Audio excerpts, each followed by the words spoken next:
Selamat pagi, Cik. Nama saya Vanessa Lemuk Anak Merah. Boleh panggil saya Vanessa. Saya merupakan pelajar kaunseling tahun pertama dan kaunselor pelatih dari Unimas.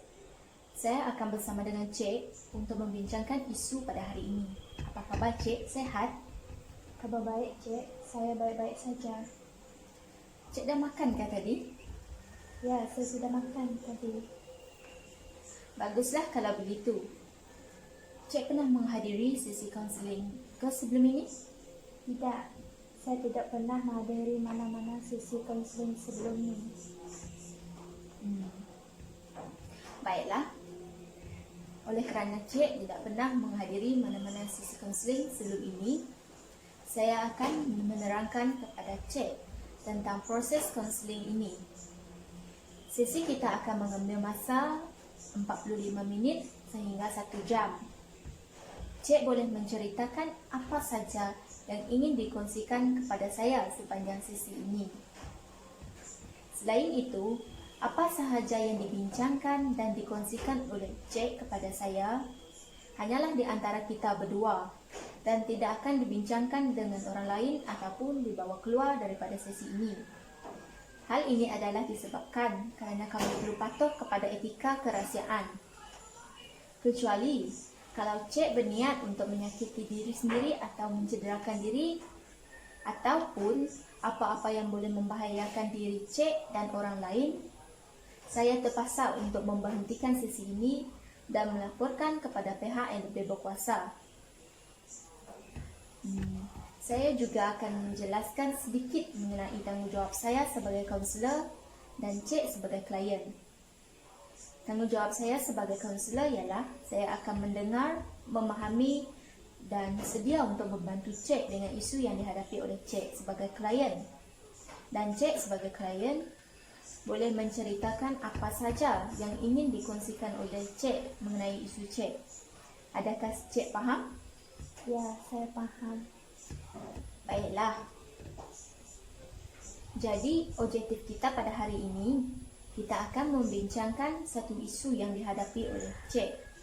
Dan kita akan bersama-sama memikirkan jalan penyelesaian untuk membantu Cik mengatasi isu atau masalah yang dihadapi.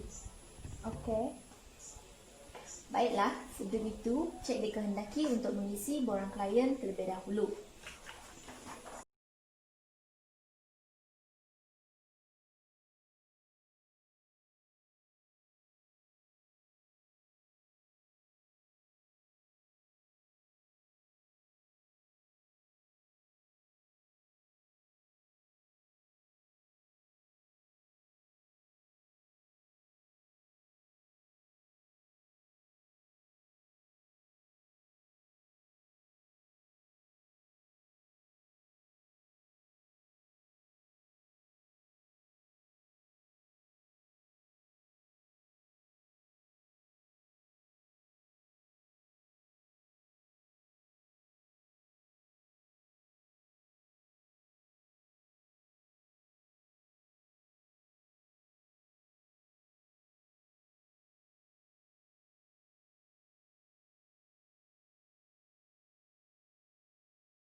Okeylah kalau begitu.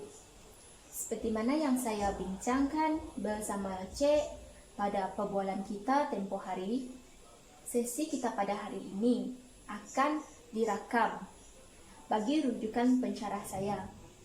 Adakah Cik okey dengan itu? Saya okey. Baiklah. Boleh Cik kenalkan diri terlebih dahulu? Boleh. Nama saya Teresa Selit Anak Unung. Umur saya 25 tahun. Okey. Baiklah. Cik menghadiri sesi pada hari ini untuk berkongsi apa yang dihadapi oleh Cik. Boleh saya tahu apakah isu yang Cik hadapi? Sebenarnya saya tidak tahu bagaimana nak mulakannya. Cik jangan risau. Ceritakan apa saja yang Cik fikirkan dan ingin Cik kongsikan. Saya sedia untuk mendengarnya. Baiklah. Sebenarnya begini. Saya merasakan bahawa diri saya mempunyai masalah dalam membentuk personaliti diri. Masalah dalam membentuk personaliti diri? Bagaimana itu? Boleh Cik terangkan lebih lanjut kepada saya? Jadi kebelakangan ini saya menjadi seorang yang kurang bergaul dengan orang ramai. Saya kadang-kadang merasa lebih selesa bila sendiri. Oh, begitu.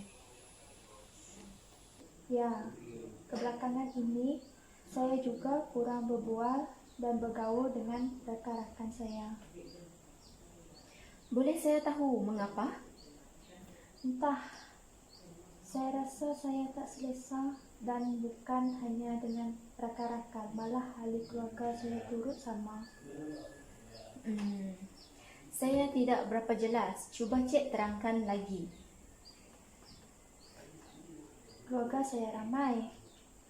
Saya mempunyai ramai saudara mara dari sebelah mak dan sebelah bapa saya. Tetapi saya tidak suka bergaul dengan mereka. Saya pun tidak tahu mengapa. Jadi, jika mereka datang, apakah yang Cik lakukan? Saya hanya berkurung di dalam bilik.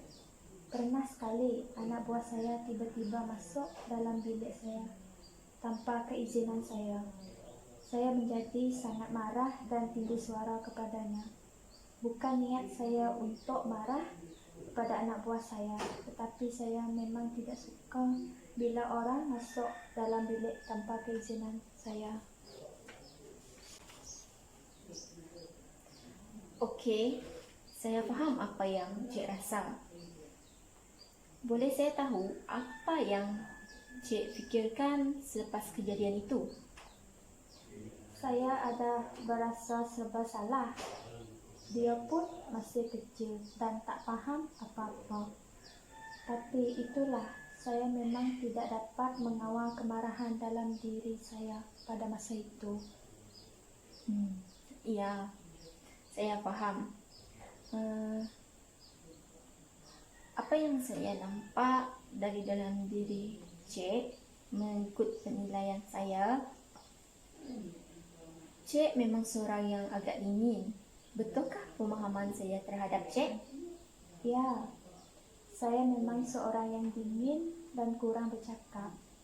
Semua ini berlaku selepas saya kehilangan orang yang saya sayang. Begitu. Jika tidak keberatan, boleh saya tahu siapakah orang itu? Orang itu merupakan kekasih saya. Kekasih Cik? Boleh Cik kongsikan apa yang terjadi? Di mana dia sekarang? Pada 2 tahun yang lepas, kekasih saya telah disahkan menghadapi penyakit kronik. Ketika itu, apa yang saya pikirkan adalah saya ingin meluangkan masa sepenuhnya bersama dengannya. Malangnya saya tidak berpeluang menjaga dan merawat dia kerana saya melanjutkan pelajaran di Kuantan pada masa itu. Baiklah. Apakah yang terjadi selepas itu, Cik? Dan apa lagi yang menyedihkan, dia telah disahkan meninggal dunia dan saya tidak berkesempatan pulang melihat dia buat kali yang terakhir kerana pada masa itu saya sedang ujian semester akhir. Saya turut bersimpati dengan berita tersebut. Sejak dari itu, saya menjadi kurang proaktif kerana saya merasakan separuh jiwa saya telah mati bersama dengannya. Saya menjadi seorang yang dingin dan kurang bergaul dengan orang ramai. Kadang saya merasakan dia ada menemani saya. Saya faham dengan apa yang Cik rasakan. Kehilangan orang tersayang bukanlah sesuatu yang mudah. Walaupun saya tidak pernah mengalaminya, tetapi saya dapat merasakan bagaimana sakitnya. Baiklah. Cik ada mengatakan Cik tidak sempat menjaga dan merawatnya. Jadi, andai ada peluang sekali lagi, apakah yang Cik ingin luahkan kepada kekasih Cik? Baiklah, Cik. Di sini ada sebuah puisi. Apa yang saya nak Cik lakukan adalah Cik cuba untuk bayangkan bahawa kekasih Cik masih ada di sini dan ada bersama dengan kita pada sesi ini. Apa yang Cik pendamkan selama ini yang tidak sempat Cik sampaikan kepada dia disebabkan Cik terpaksa melanjutkan pelajaran dan tidak dapat menjaga dan merawatnya buat kali terakhir. Boleh Cik luahkan? Silakan, Cik. Awak, kalau awak masih ada di sini, saya nak awak tahu yang saya sayangkan awak sangat-sangat. Selama kita berjauhan, tak pernah sekalipun saya lupakan awak. Saya selalu berdoa agar saya dan awak dapat bersama sampai bila-bila. Besar impian saya nak membina melidah cinta bersama awak. Tapi Tuhan lebih sayangkan awak. Maaf, saya tak mampu jaga awak dulu sebab saya study jauh. Sekarang saya dah berjaya dan sudah memegang segulung ijazah. Saya tahu awak pasti bangga dengan saya, kan? Saya sayang awak. Nanti awak tarik saya dan semua orang yang kita sayang ikut awak ke syurga, okey? Baiklah. Boleh saya tahu apa yang Cik dapat rasakan sekarang? Saya berasa sikit lega. Walaupun saya tak dapat melihat dia depan mata saya, tapi saya dapat meluahkan apa yang saya rasa selama ni. Baguslah begitu. Saya harap Cik boleh menjadi yang lebih baik selepas ini. Ya, saya harap dengan ini saya dapat move on dan lebih tenang. Selama ni, saya tidak tahu dengan siapa nak saya kongsikan. Ya, Cik. Saya faham. Dengan keadaan kehilangan orang tersayang dan tidak dapat melihat mereka buat kali terakhir, memang sakit. Tapi Cik kena teruskan kehidupan Cik seperti biasa. Dan Cik perlu sentiasa positif agar minda Cik tidak terganggu. Ya, Cik. Saya faham dan saya pun mulai lega sekarang. Baguslah kalau begitu.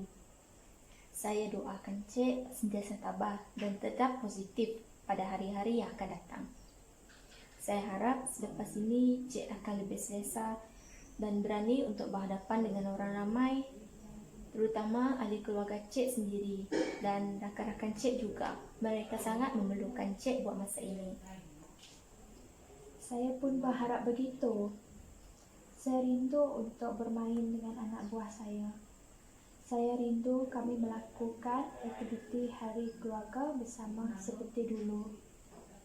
Lepas ni, saya akan meluangkan lebih banyak masa bersama orang yang saya sayang, iaitu ahli keluarga saya. Betul tu. Apa yang Cik cakap ini boleh dilakukan untuk mengatasi masalah Cik, di mana Cik cakap yang Cik bersikap dingin selepas saja Cik kehilangan orang tersayang, iaitu kekasih Cik. Sebenarnya Cik tahu bagaimana untuk mengatasi masalah yang Cik alami. Yang sebelum ini Cik keliru dengan perasaan Cik sendiri. Tapi mungkin Cik tidak terfikir tentang tindakan tersebut sehinggalah sesi kita pada hari ini. Apa yang Cik sebutkan kepada saya tadi boleh dilakukan untuk mengatasi masalah Cik ini. Okey. Saya nampak Cik telah mengalami perubahan, di mana sebelum ini Cik mengatakan bahawa disebabkan oleh masalah Cik tidak tahu bagaimana. Tapi setelah kita mencari jalan penyelesaian bersama-sama pada hari ini, Cik telah tahu apa yang perlu dilakukan dan tahu apa yang Cik akan dapat daripada tindakan Cik tersebut. Ya, Cik. Saya sudah mula faham dan apa yang saya akan lakukan. Baguslah kalau begitu. Saya nampak Cik pun macam lebih okey dari sebelum ini. Saya yakin Cik dapat mengatasi masalah ini dengan baik. Namun, jika Cik perlukan sesi kaunseling lagi, bolehlah menghubungi saya untuk membuat temu janji. Cik ada nombor saya, bukan? Ya, saya ada. Baiklah, saya akan sedia membantu Cik. Terima kasih, Cik. Sebelum saya menamatkan sesi kaunseling kita pada hari ini, ada apa-apa lagi yang ingin Cik tanya kepada saya? Tidak ada lagi. Tidak ada apa-apa lagi. Baiklah, kalau begitu, sampai di sini sajalah sesi kita pada hari ini. Saya harap Cik akan jadi lebih baik. Saya sentiasa doakan kebahagiaan Cik bersama dengan ahli keluarga Cik. Terima kasih Cik kerana sudi menghadiri sesi kaunseling bersama saya pada hari ini. Terima kasih, Cik, untuk sesi kaunseling pada hari ini. Ya, sama-sama.